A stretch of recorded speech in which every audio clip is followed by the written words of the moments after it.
our favorite men's fitness championship that happens, and there's still many more. Are you going to be defending some more throughout the year? Yeah, I've got one left, the national championship. You've got one left. One left. When's that happening? On the 25th of November. Yeah, 25. Yeah, 24 days from now. Today's the first, right? Yeah. It's like we're just 3 weeks and a few days out.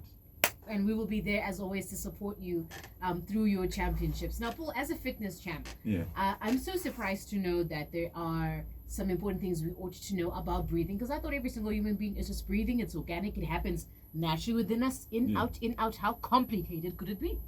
You'd be quite surprised, Folake. It's not necessarily that it's complicated, but there's elements to it that we have no idea of, elements that we probably have never even tapped into as individuals. But yet, breathing is where our power lies. It's interesting to note that the word spirit, it comes from Latin spiritus, which means breath. So when you hear someone say Holy Spirit, they're just saying holy breath. And that's the same thing that they say God breathed into Adam to give Adam life. Same thing as Eve. So this thing called breath is where the power really lies. Yeah. But as long as we're not breathing properly, as long as we're not really paying attention to our breath, then we're not as powerful as we could be. And that's why it's so important for us to, take some time to assess our breathing, to get to know a bit about breathing, not from a scientific perspective to make it really complicated for ourselves, because there is a science on it, definitely. Yeah. But just from a basic level to understand, okay, what is this thing called breathing? How can I use it in my life better to make myself stronger? Couldn't depend the fatigue, because in actual fatigue, it's diet, but it's also breathing. Because when you breathe, you use your breath to also digest, right? Because breathing is what generates energy. Yeah. So you notice your breathing is the key to a well life as well. And that's why it's so important for us to look at it, and that's why we're looking at it today. All right. So I'm interested to hear a little bit more. I know you said there's a scientific explanation of breathing, but as you were talking, I then started to ask myself a little bit more. So what is breathing? And I also found kuti nini mufunge andivati ndinenge zizi. Sometimes I struggle with sleep, but people who also know me know that kana dzangobata chete ndingava ndiri kumona sadza ndiri kula ndinongoti dzi bidiripa basi ndatovata paya. I know it's the weirdest thing. Really? Yes, but I also found that there were exercises I have to do sometimes to induce sleep. Yeah. So breathing is such an interesting mechanism. So what exactly is breathing? Because if it can help with fatigue and also induce sleep, of course, definitely. Breathing can be used to induce sleep. If you notice, even hypnotists, they use breathing, because when they're swinging the little clock, the little tick-tock or what it is, pendulum thing. Yes, they also, you think that's where the action is, but the action is in your breathing. They tap into your breathing mechanism, because for you to really follow it to some degree, your breath has to get involved. And they find very interesting ways to do that are so subtle they're invisible. So you think it's the clock, but it's really the breathing. But to answer your question, breathing is the intake of oxygen and the output of carbon dioxide. That's the simple thing that you know. But in essence, breathing is the taking in of air that you use to burn the resident energy within your body, to create energy within your body, and then it releases the waste when you exhale. Right? So breathing is an energy generating mechanism. In the same way, pamota, when you step on the gas, you're making the car breathe. Right. That's why exhaust. Right. Because you're making the waste come out, but you're making the car breathe when you press. Right. So in the same way, when you breathe in, you're taking in oxygen, which is used for respiration, which is the breaking down of molecules in your body using oxygen to create energy. Yeah. Simply. So are there different types of breathing, just by the fact that as we were talking, I pointed out that I use breathing to induce sleep. Yeah. You are also saying you can use your breathing to help with fatigue. So are there different kinds of breathing? There are many different types of breathing, and there's different schools of breathing. Some of them from Asia, some of them from India, some of them from China, Japan. There are many types of breathing, and the first and foremost is what I would like to call chest breathing. That's a very shallow type of breathing, and that's the one that most people do, where the breaths are very short. It's just... That's not a short breath. It is quite. So you're saying it can be shorter than that? Are you saying breathing can be shorter than that? I think it can. Wow. But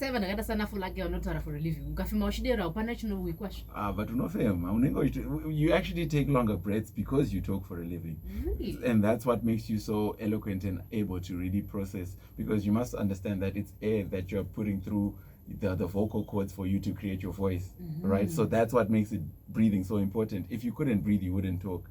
You know, so yeah, there are different types of breathing. There's the chest breathing, which is shallow, but the problem with that is if you have anything that stresses you or affects you, you notice that you get anxious because of that same breathing, and then it gets even shallower.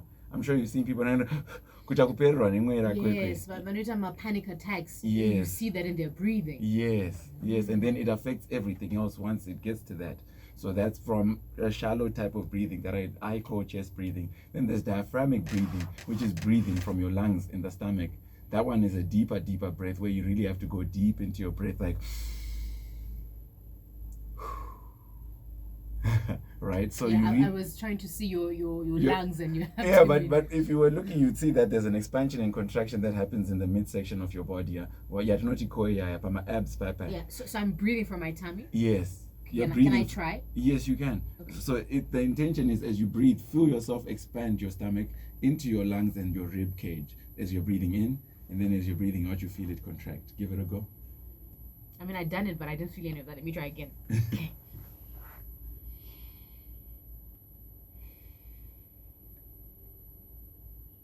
Yeah, I did it. I don't know if there was any. So what you notice is when you do maybe about 4 of those, you start feeling very relaxed, because it's very relaxing to do that. Right.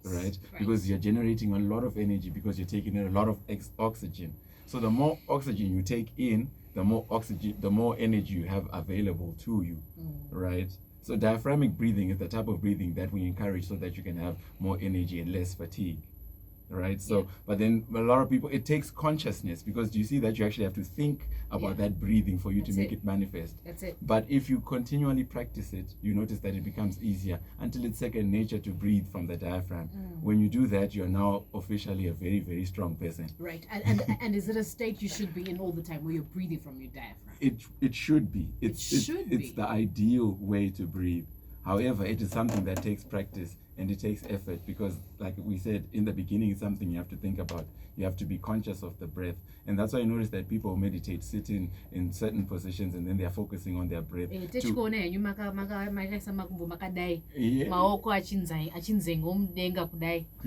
comfortable position.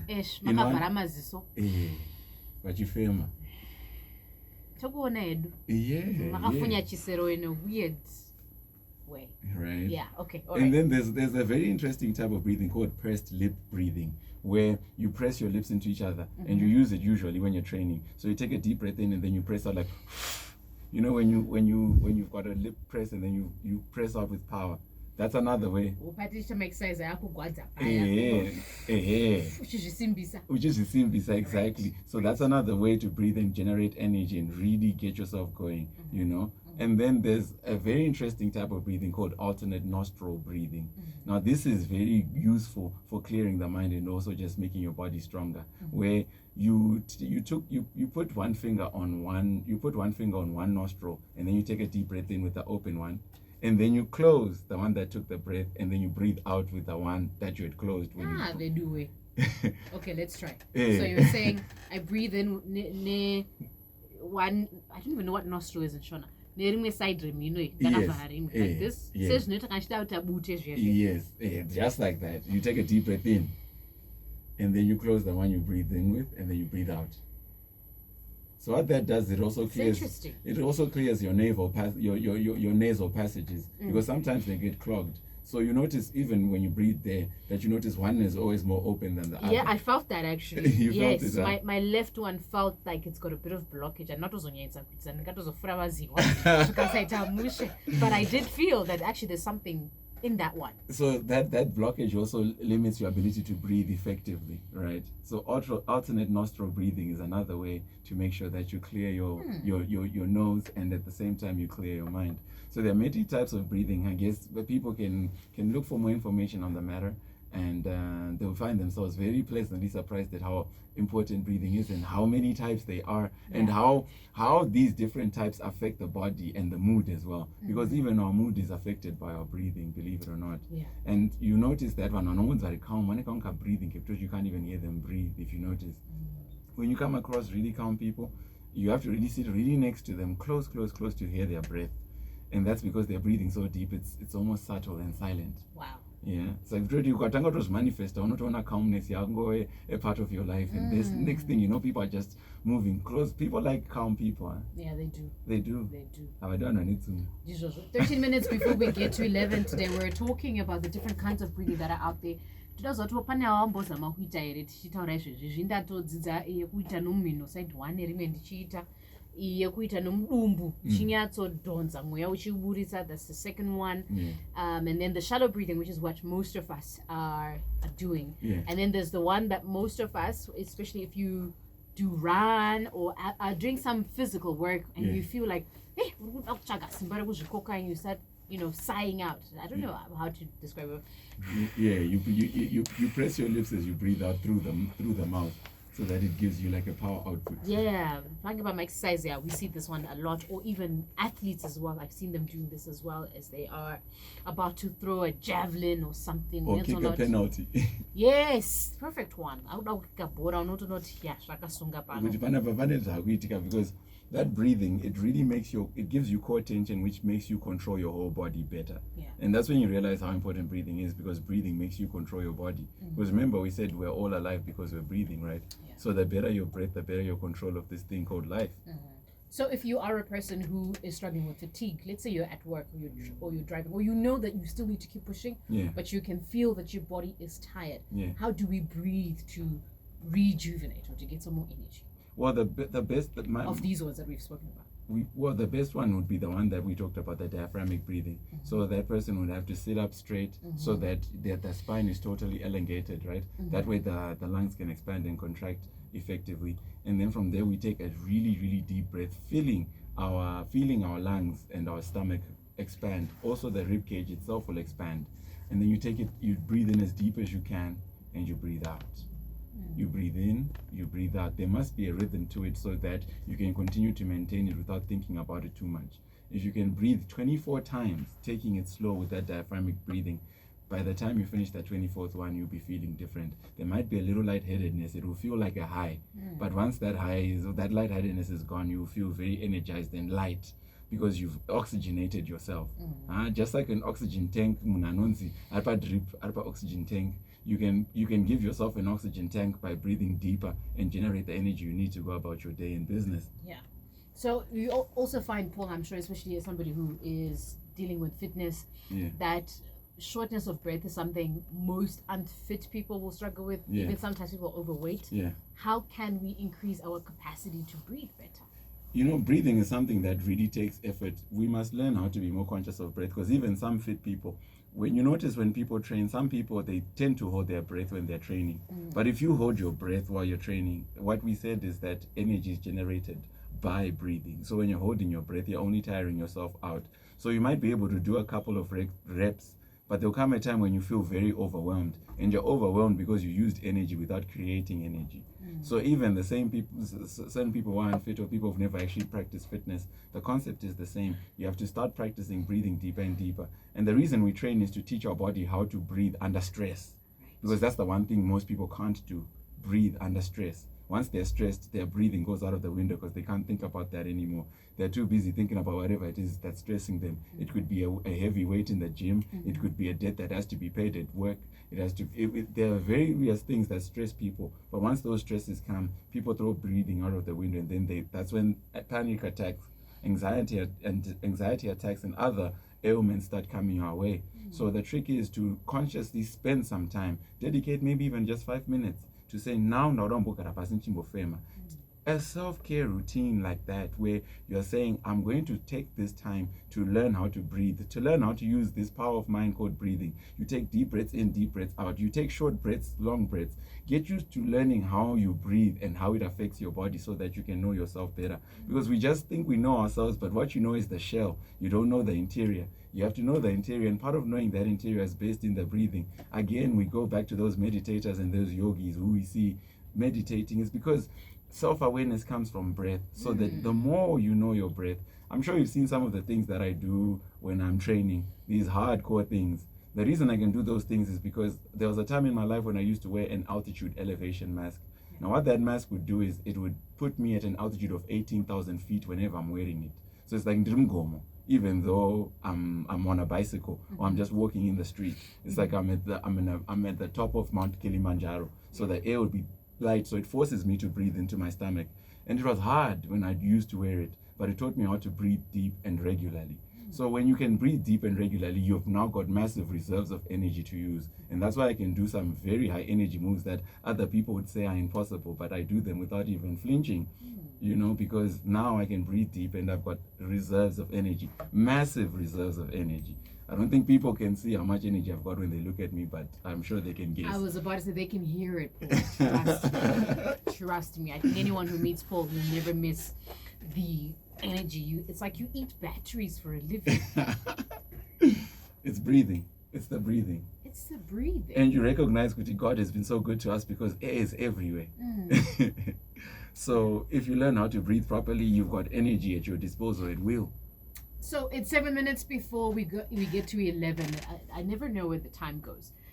Paul's been talking to us about how we can use breathing to relieve stress, to sleep better, but also to become a little bit more conscious with yourself as a person. Do you have any breathing techniques you are using in your daily life?